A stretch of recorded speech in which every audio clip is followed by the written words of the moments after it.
hoy es un tiempo, ahora es un tiempo, en este momento, mientras tenemos la oportunidad, mientras Dios nos concede la vida, tenemos tiempo para reconciliarnos con Dios. Y es interesante el esfuerzo de Dios, hermanos, porque nosotros podamos lograr esa reconciliación con aquel a quien hemos ofendido, y que a pesar de eso, Él está invitando, rogando a través de la palabra predicada, reconciliaos con Dios. Dice 2 Corintios capítulo 5, en el versículo 18. Y todo esto proviene de Dios. Todo esto, cuando el apóstol Pablo viene hablando acerca de el amor de Cristo manifestado en la cruz del Calvario, la vida nueva que podemos nosotros tener ahora, en el versículo 17, dice, y todo esto proviene de Dios. Todo esto proviene de Dios, quien nos reconcilió consigo mismo por Cristo y nos dio el ministerio de la reconciliación. Que Dios estaba en Cristo reconciliando consigo al mundo, no tomándoles en cuenta a los hombres sus pecados, y nos encargó a nosotros la palabra de la reconciliación. Así que, dice Pablo, somos embajadores en nombre de Cristo. Como si Dios rogase por medio de nosotros, os rogamos en nombre de Cristo, reconciliaos con Dios. Al que no conoció pecado, por nosotros lo hizo pecado, para que nosotros fuésemos hechos justicia de Dios en él. Os rogamos, dice Pablo, en el nombre de Cristo, reconciliaos con Dios. Cuando pensamos en la reconciliación, hermanos, lamentamos como matrimonios, hermanos, como amigos que por mucho tiempo mantuvieron una estrecha relación, no estoy diciendo matrimonios, pero también amigos o naciones, hermanos, pueden venir a tener conflictos entre ellos. Vemos con tristeza cómo son irreconciliables los conflictos en el matrimonio y terminan en una separación que Dios no quiere, que nosotros no anhelamos, y que es en perjuicio de aquellos que toman esa decisión y de la familia en general. Sin embargo, hermanos, sucede también que aquellos amigos que habían tenido una excelente relación, que habían convivido por mucho tiempo, habían compartido muchas cosas, tenían mucho en común, de alguna manera, por alguna razón, entraron en un conflicto y hasta ahorita no pueden conversar, no se pueden llevar bien, y cuando se encuentran buscan la oportunidad para evitar el encuentro, la relación. Naciones, hermanos, que entran en un conflicto bélico, que entran en guerra y que causa tanto daño a las naciones, a la economía, a las familias. Cuántas vidas son cobradas en conflictos bélicos, en conflictos entre naciones. No es agradable. No es nada agradable. No trae ninguna ventaja de la cual podamos sentirnos satisfechos en un conflicto, sea en el matrimonio, sea entre amistades, sea entre las naciones. No es agradable, es muy lamentable, tiene muchas consecuencias, hermanos, para todos. Pero, tener un conflicto con Dios, estar enemistados con Él, hermanos, no tener una buena relación con Él, es lamentable y tiene consecuencias eternas. Tiene consecuencias para esta vida y para la venidera, hermanos.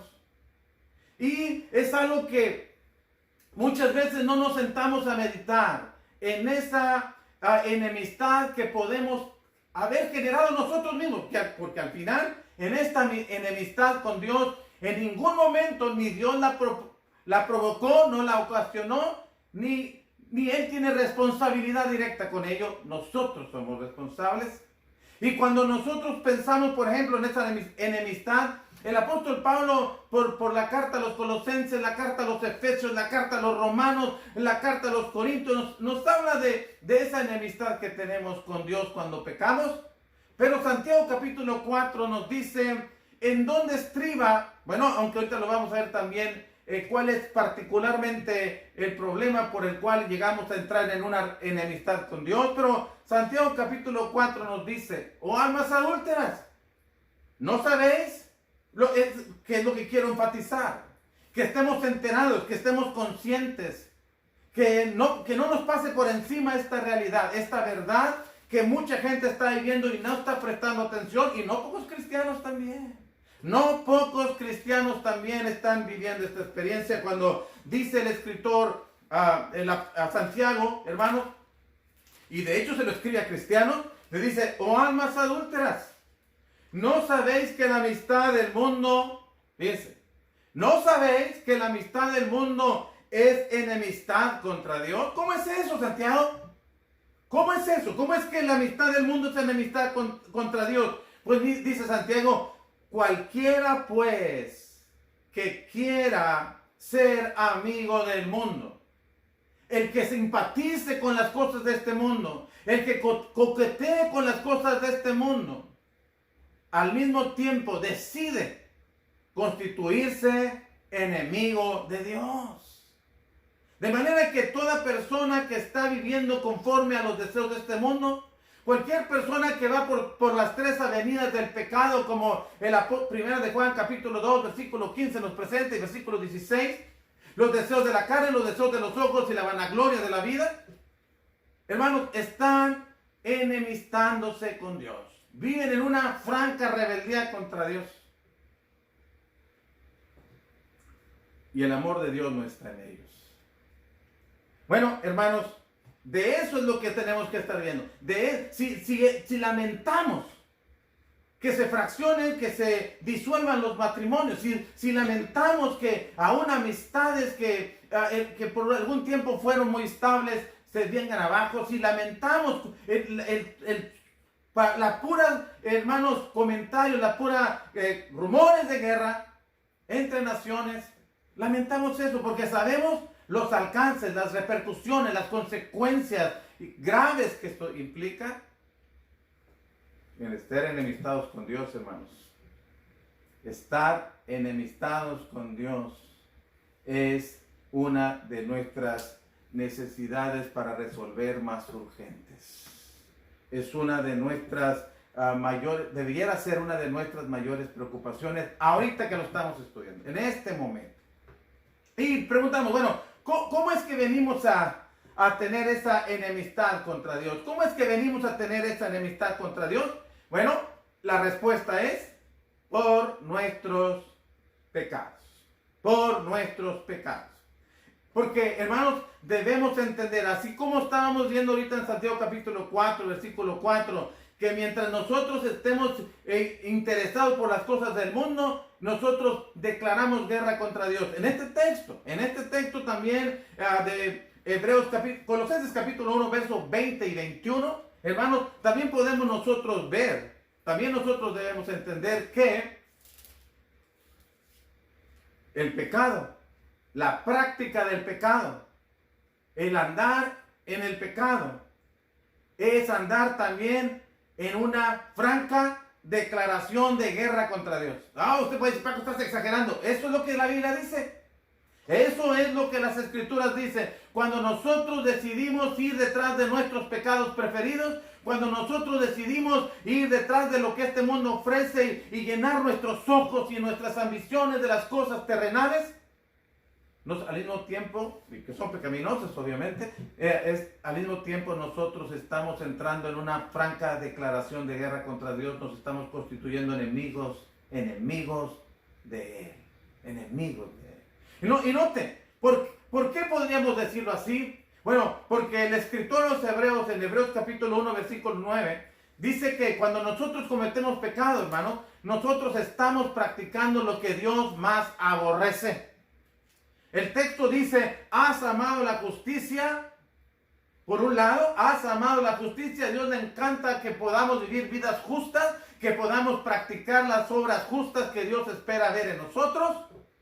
Pero por el otro lado, dice el texto, has amado la justicia, sí, pero has aborrecido la maldad.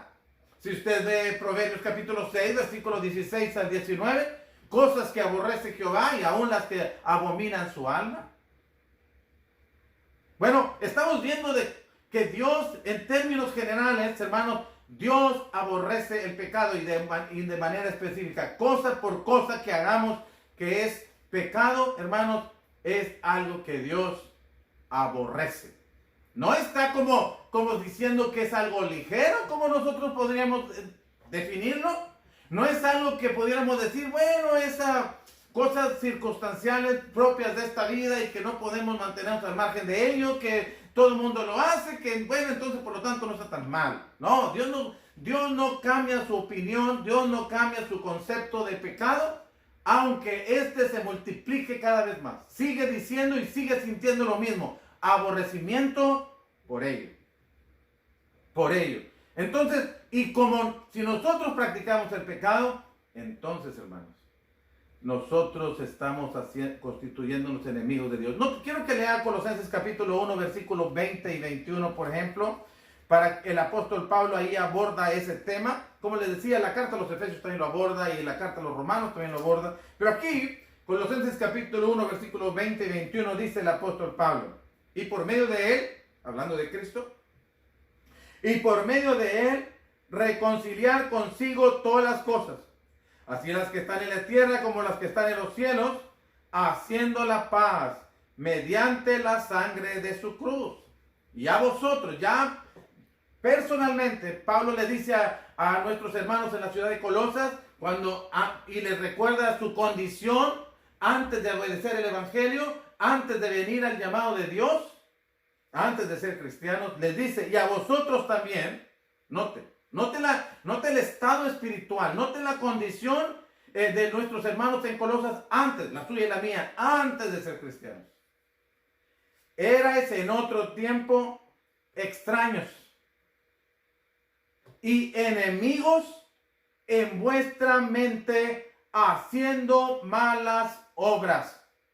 Pero ahora os ha reconciliado, dice Pablo.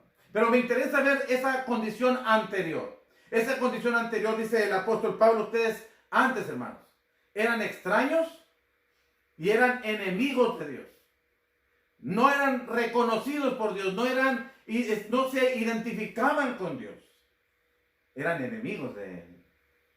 Y eran enemigos de Dios en vuestra mente, haciendo malas obras. Usted sabe, hermanos, que cuál es nuestro pensamiento, así somos. Somos en la medida de lo que pensamos. Actuamos en la medida de nuestro pensamiento. Y cuando nosotros estamos pensando, tenemos una mente carnal. O tenemos una mente como el apóstol Pablo le dijo a los Efesios en el capítulo 4, versículo 17. Cuando les dice también a cristianos y les recuerda su condición anterior y les dice, os ruego que ya no andéis como los otros gentiles. Y les dice cómo andan los otros gentiles. Dicen, andan en la vanidad de su mente, tienen el entendimiento entenebrecido, están ajenos a la vida de Dios por la ignorancia que en ellos hay, por la dureza de su corazón. Y luego les dice todo lo que vinieron haciendo después de llegar a ese estado espiritual. Y cometieron con avidez toda clase de impurezas, dice Pablo. Bueno, eso es lo que estamos hablando. Eso es lo que estamos hablando. Estamos siendo ajenos de la vida de Dios. Estamos en una condición de ser enemigos de Dios. Gracias a Dios que Él busca nuestra reconciliación. Pero quiero que veamos esa realidad.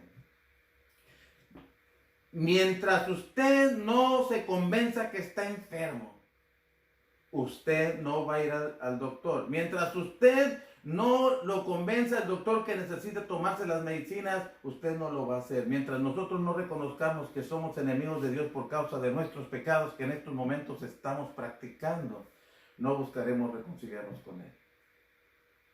Mientras nosotros no aceptemos esa realidad que Dios ve y nos está diciendo, nos está advirtiendo, nos anticipa, antes de que las cosas lleguen a mayores, no cambiaremos. Por eso es importante que prestemos atención a ello. Pero hay una ley, el apóstol Pablo presenta en Romanos capítulo 8, versículo 2 y versículo 3, presenta tres leyes, hermanos, tres tipos de leyes: la ley del Espíritu, la ley de pecado y la muerte y la ley del Antiguo Testamento, la ley de Moisés. Y la ley del pecado y la muerte, usted lo puede leer ya con más calma en su casa, en Romanos capítulo 8, versículo 2. El apóstol Pablo habla de la ley de la muerte. ¿Qué es esa ley del pecado y la muerte, hermano? Bueno, simple. La ley del pecado y la muerte establece que todo el que peca debe morir. Así es, esa es la ley. Todo el que peca debe morir. Así se lo dijo Dios a Adán y a Eva. No comáis de ese árbol de la ciencia del bien y del mal. No lo comas. Porque el día que comas, obviamente cometerás pecado y vas a morir. El día que de él comieres, ciertamente, dijo Dios, morirás. Si usted se extiende, después encontramos Ezequiel capítulo 18, versículo 20, diciendo: el hijo no llevará el pecado del padre, ni el padre llevará el pecado del hijo. El alma que pecare, noten la ley, el alma que pecare, esa morirá. Romanos capítulo 6, versículo 23, encontramos otra vez lo que el apóstol Pablo dice en la primera parte de ese texto: la paga del pecado es muerte. La paga del pecado es muerte. Establece la ley pena capital para el criminal espiritual. Pena capital para el que cometa pecado, para el que infrinja la ley. Porque el pecado es esto, es infracción a la ley. 1 Juan capítulo 3, versículo 4.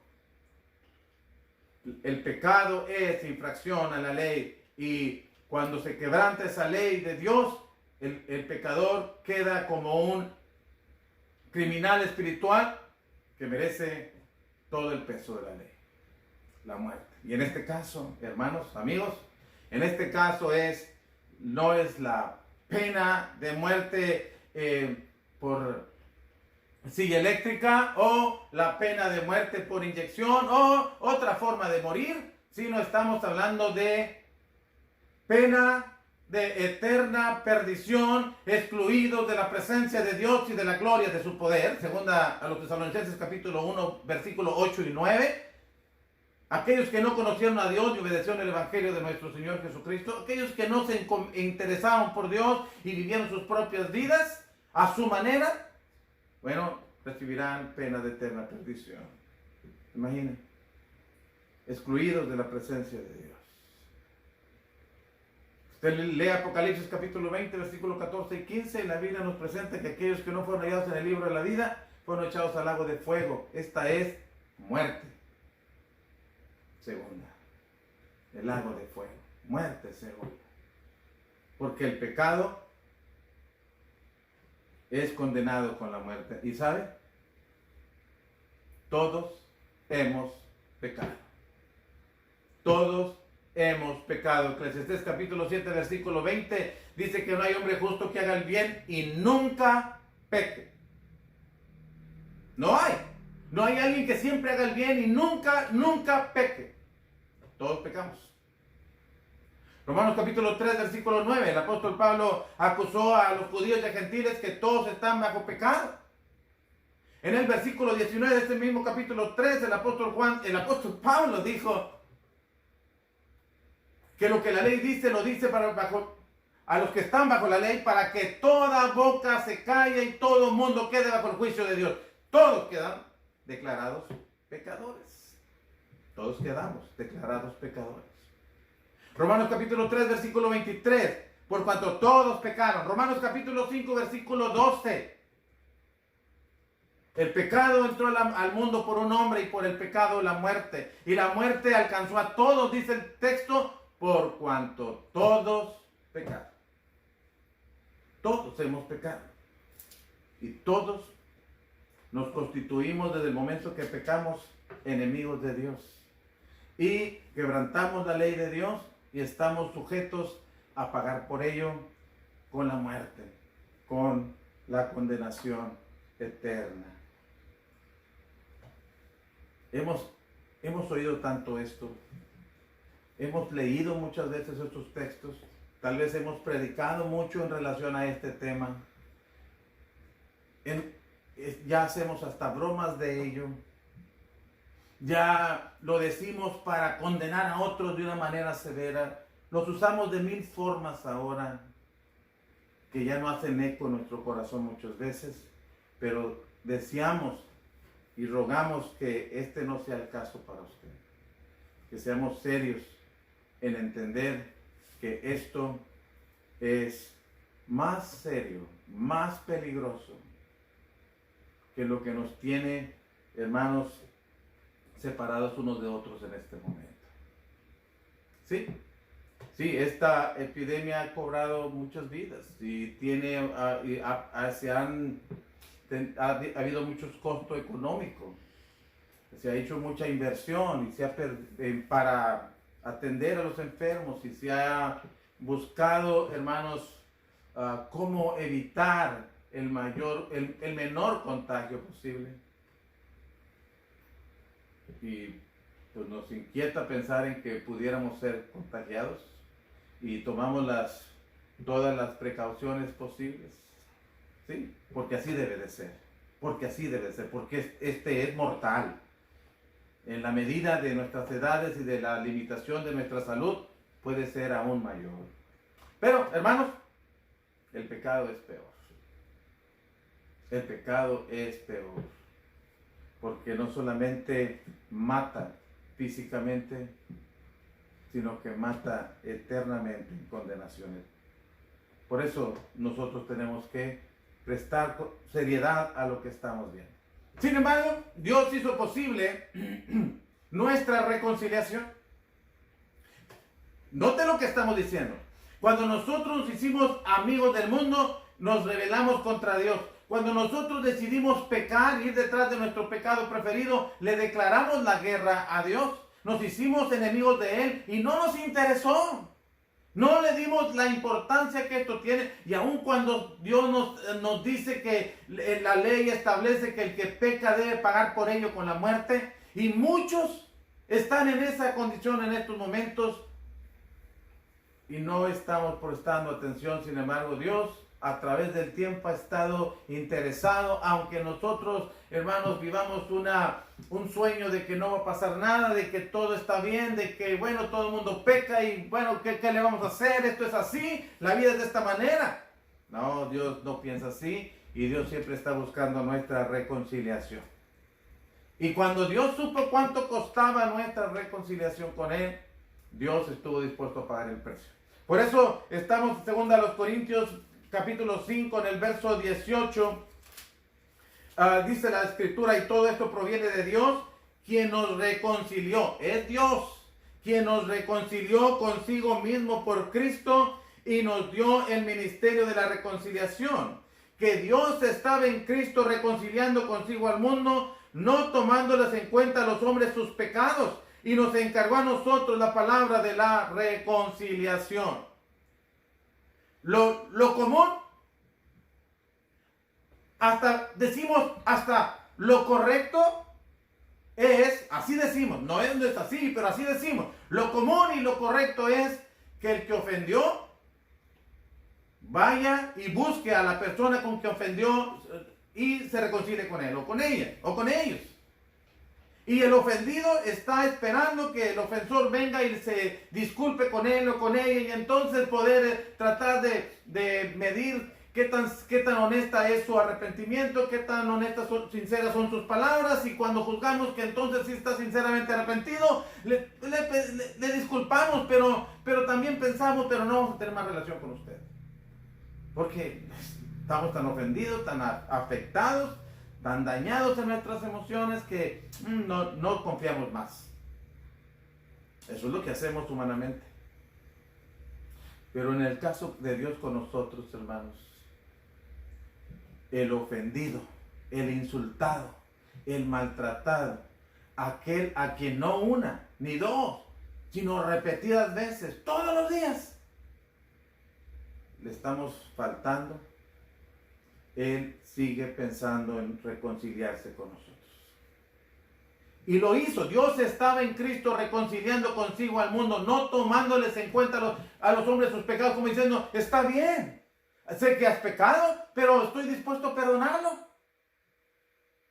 Sé que mereces la paga por tus pecados, mereces la muerte, pero estoy dispuesto a arreglar ese problema que tú tienes. Y no estoy pensando en poner un ángel que muera por ti, ni a una buena persona, ni a una persona mala. Estoy pensando en poner a mi propio hijo. A mi propio hijo estoy dispuesto a sacrificarlo para que tú y yo podamos vivir en paz. Para que tú puedas reconciliarte conmigo, yo pueda perdonar tus pecados y podamos vivir en comunión. Y la paga eterna por tus pecados no tengas que pagarla. Oh, hermanos, es increíble la manera en cómo Dios se interesa por nosotros. Siempre he creído que Dios se interesa por mí más que yo por mí mismo, más que yo mismo. Porque no me intereso tanto por alcanzar la vida eterna como Dios. No me intereso tanto por vivir bien como Dios quiere y se interesa porque yo viva bien. Isaías capítulo 53, versículos 5 al 6, la Biblia dice: mas el herido, hablando de Cristo, fue por nuestras rebeliones, molido por nuestros pecados. Y note esto: el castigo de nuestra paz fue sobre él, y por su llaga fuimos nosotros curados. Todos nosotros, dice el versículo 6, nos descarriamos como ovejas, cada cual se apartó por su camino. Imagínense, Dios ve que cuando leo Génesis capítulo 6, versículos 5 y 6, y veo que Dios recorre la tierra para mirar los hombres en los tiempos de Noé, y ve que el pensamiento de ellos era de continuo solamente el mal. Imagínense. Y cuando Dios vuelve en este siglo XXI, sus ojos recorren la tierra para ver cómo estamos y las cosas no han cambiado.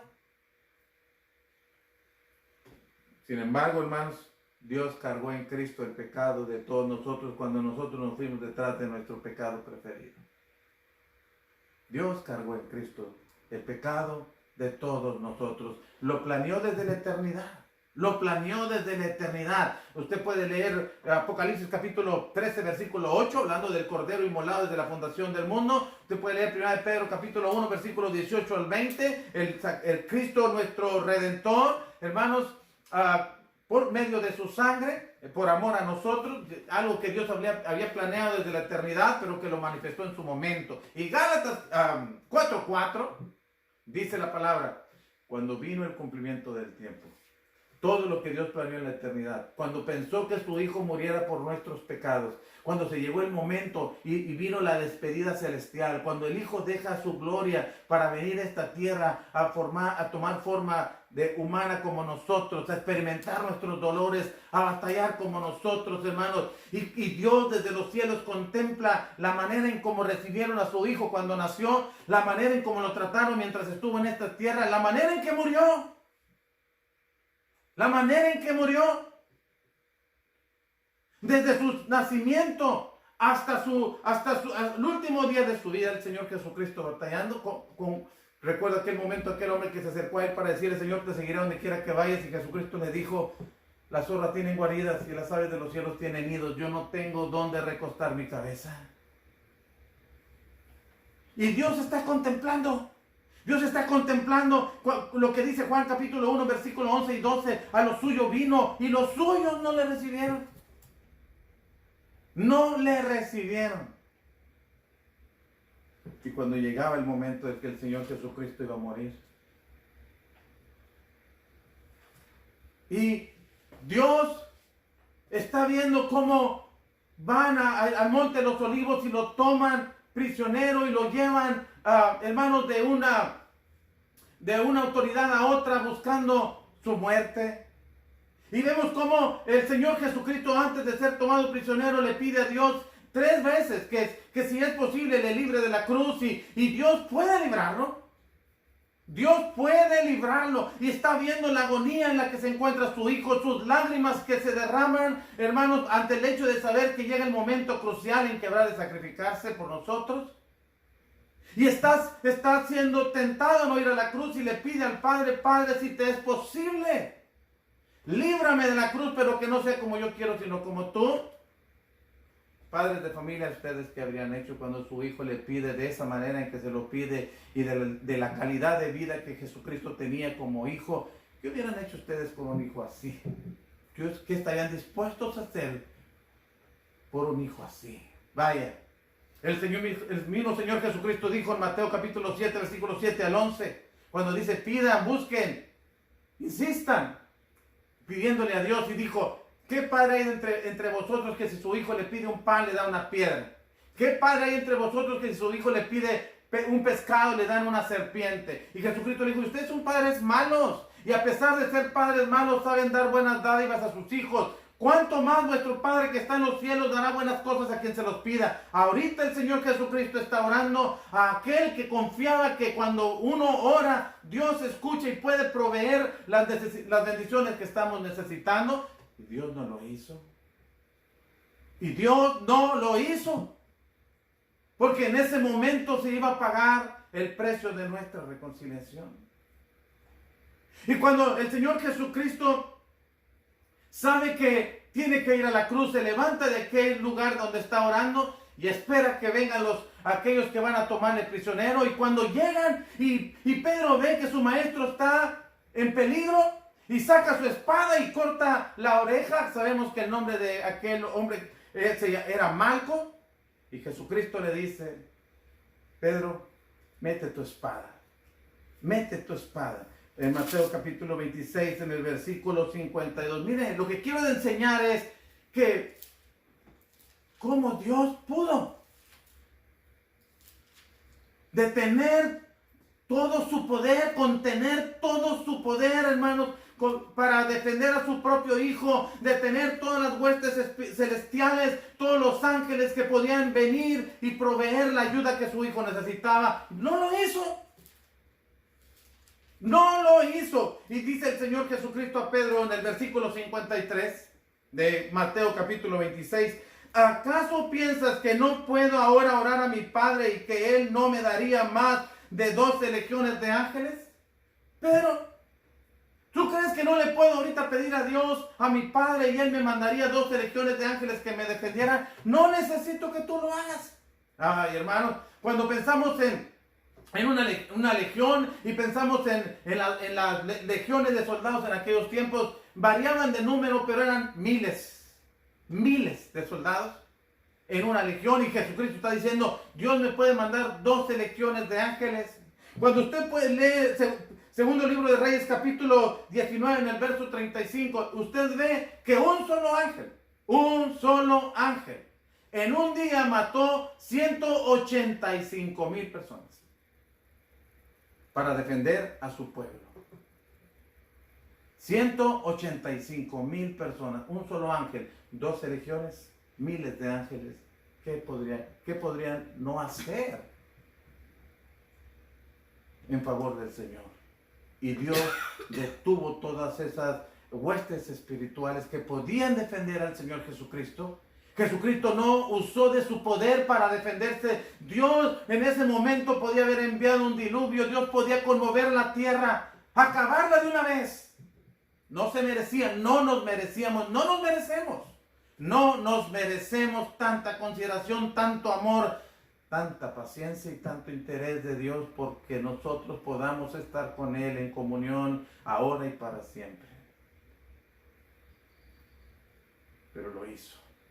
Cuando vino el cumplimiento del tiempo, Cristo vino a este mundo y murió por nosotros para reconciliarnos con Él. Hermanos, y ahora el texto que hemos estado analizando, segunda a los Corintios capítulo 5 en el versículo 20, el apóstol Pablo habla como un embajador de Cristo y dice que Él en el nombre de Cristo invita que nos reconciliemos con Él. Así que, dice el verso 20, por cuanto Dios ya ha provisto la reconciliación, ahora por todo esto, dice Pablo, así que somos embajadores en nombre de Cristo, como si Dios rogase. ¿Rogase?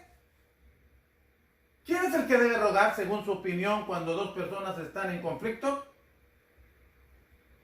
¿Quién es el que debe buscar la reconciliación cuando dos personas están enemistadas? Según su opinión. Pero Dios no solamente es el ofendido, también es el que buscó nuestra reconciliación y el que ahora a través del mensaje del Evangelio nos ruega que nos reconciliemos con Él. Usted no va a encontrar a nadie de esa manera. Con tanta sinceridad, interés y disposición de volver a tener su amistad. Nadie. Porque Dios hizo más allá de lo que nosotros podíamos imaginar.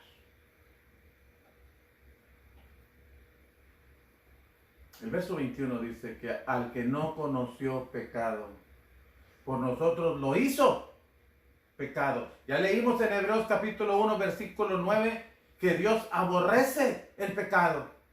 Ya vimos Proverbios, mencionamos Proverbios capítulo 6, versículo 16, las cosas, los pecados que Dios aborrece. Y estamos enfatizando que Dios ciertamente aborrece el pecado en todas sus expresiones. Pues Dios hizo a Cristo lo que Dios más aborrece, hermanos. Dios hizo que Cristo viniera a ser en la cruz del Calvario lo que Dios más aborrece, cargar en Él el pecado de todos nosotros, para que nosotros pudiéramos ser hechos justicia de Dios en Él, para que podamos ser justos. No lo somos, no somos justos, somos pecadores responsables por nuestros pecados y merecedores de todo el peso de la ley de Dios para con nosotros. Pero Dios quiso hacer que Cristo viniera a convertirse en pecado para que nosotros podamos convertirnos en justicia de Dios, que podamos llegar a ser justos, a ser justificados de todos nuestros pecados y gratuitamente, de Romanos capítulo 3, verso 24. Porque en Isaías capítulo 53, versículo 10 y 11, la Biblia dice que Dios vio en Cristo, en el sacrificio de Cristo, vio el fruto de la aflicción de su alma y su ira justa quedó satisfecha. Dios ya no está más enojado con nosotros cuando nosotros venimos, cuando nosotros aceptamos reconciliarnos con Él. Y es el mensaje del Evangelio, el mensaje de la paz, el mensaje de la paz. Todo lo que involucra a Dios, el Dios de paz, el príncipe de paz, Cristo, el Evangelio de la paz, el Evangelio de la paz. Cuán hermosos son los pies de los que anuncian la paz, dice Romanos capítulo 10, versículo 15. Cuán hermosos son los pies de los que anuncian la paz, de los que anuncian las buenas nuevas de salvación. Los que llevan el mensaje del Evangelio, los que predican el Evangelio, predican paz. Paz para con Dios y paz entre los hombres y paz en la conciencia de aquellos que obedecen el Evangelio. Paz que Dios puede ofrecer y está ofreciendo en Cristo Jesús. Sí, hermanos, nos ofrece la paz a nuestras conciencias que agonizan por los pecados cometidos. La sangre de Cristo limpia nuestras conciencias y nos vuelve a una paz interior. Nos trae paz con los demás. Efesios capítulo 2, a partir del versículo 14 hasta el versículo 19, nos trae paz con Dios. Romanos capítulo 5, versículo 1, que es lo que quiero ver. Nos trae paz con Dios. ¿Qué debo hacer? ¿Qué debo hacer? Bueno, si dos personas están en conflicto y una de ellas está insistiendo en la reconciliación, ruega que se reconcilien con él, ha estado haciendo todo lo necesario para que esta reconciliación se realice y está invitando y rogando que nos reconciliemos con él, ¿qué es lo que la otra persona debiera hacer? El ofendido, el ofensor, el que faltó a esta comunión, el que generó este conflicto, el que se manifestó en rebeldía con la persona a quien ofendió. ¿Qué debiera hacer si le están invitando a la reconciliación? si están invitándole a olvidar el pecado, olvidar la falta y volver a la comunión? Cuando el apóstol Pedro predicó su primer sermón en Hechos capítulo 2 y les declara a aquellos judíos que hace unos 50 días dieron muerte a nuestro Señor Jesucristo, y les dice que ustedes prendiste y matasteis por manos de inicuo, crucificándole, en el versículo 23 y 22 y 23. Pero en el versículo 36, el apóstol Pedro les dice: sepa pues ciertísimamente toda la casa de Israel que a este Jesús, a quien vosotros crucificaste, Dios le ha hecho Señor y Cristo.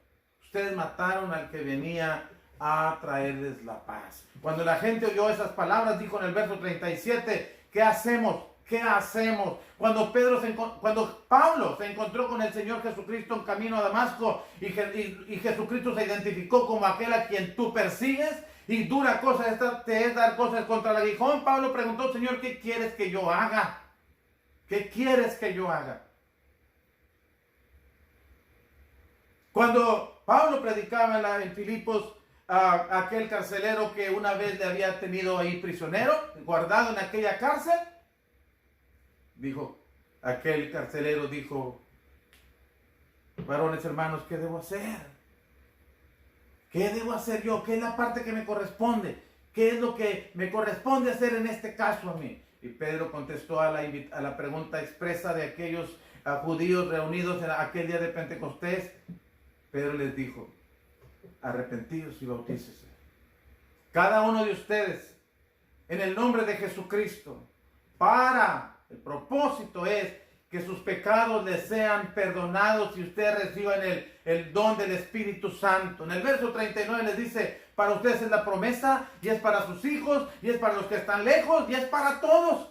Todos. Dios está invitando a todo mundo. El perdón, el don del Espíritu Santo es una oferta que Dios tiene para todos. De tal manera que aquellos, en el versículo 41 dice la Escritura, que los que recibieron su palabra fueron bautizados y se añadieron aquel día como 3,000 personas. Y a estos que han obedecido el Evangelio, como a los que en Roma obedecieron el Evangelio, el apóstol Pablo dice en Romanos 5:1: justificados pues por la fe, perdonados de nuestros pecados por la fe, tenemos paz para con Dios. Tenemos paz. Conecte Romanos 1:18, hermanos, donde dice Pablo que la ira de Dios se revela desde los cielos por los pecados nuestros. Con Romanos 5:1, que hemos sido justificados de nuestros pecados. La pregunta es: ¿qué ha hecho la diferencia? ¿El sacrificio de Cristo y la respuesta afirmativa, positiva de nosotros para obedecer el Evangelio cuando Dios nos llama? Y eso es lo que usted tiene que hacer. Dios llama al arrepentimiento, Dios llama a la reconciliación. Y en estos tiempos de incertidumbre, de temores, de estar expuestos al riesgo de ser infectados por ese virus y lo que siga, ¿por qué no nos reconciliamos con Dios? ¿Por qué no tomamos la oportunidad para hacerlo? Y hermanos, inclusive, ¿por qué no nos reconciliamos unos con otros en la oportunidad que Dios nos da? Hoy es el tiempo aceptable, dijo el apóstol Pablo en el capítulo 6 de la segunda a los Corintios. El texto que estamos hablando, después de que termina de decir el verso 21, al que no conoció pecado, por nosotros lo hizo pecado para que nosotros fuésemos hechos justicia de Dios en él. En el capítulo 6, versículo 1 y 2 dice: así pues nosotros como colaboradores suyos os exhortamos también a que no recibáis en vano la gracia de Dios, porque dice: en tiempo aceptable te he oído y en día de salvación te he socorrido. He aquí ahora el tiempo aceptable, he aquí ahora el día de salvación. Ahora es el día de salvación. Mañana no sabemos. Mañana no sabemos. Y por cuanto la vida no es segura para el día de mañana, la oportunidad que Dios nos extiende es hoy. Si mañana usted no pudiera vivir más, ¿a quién responsabilizaría de morir sin haberse puesto en paz con Dios? ¿A quién? Por eso, le invitamos en el nombre de Cristo, le rogamos en el nombre de Cristo, reconcíliese, reconciliémonos con Dios, a hoy que tenemos la oportunidad. Hermanos, muchas gracias por habernos escuchado, gracias por haber estado atentos a la clase de esta tarde. Deseamos que Dios siga bendiciendo sus vidas, sus familias, y que tomemos tiempo para meditar, como hoy hablábamos, y tomemos tiempo para considerar lo que hoy hemos estudiado. Es necesario reconciliarnos antes de que sea demasiado tarde. Vamos a orar y después de orar somos despedidos.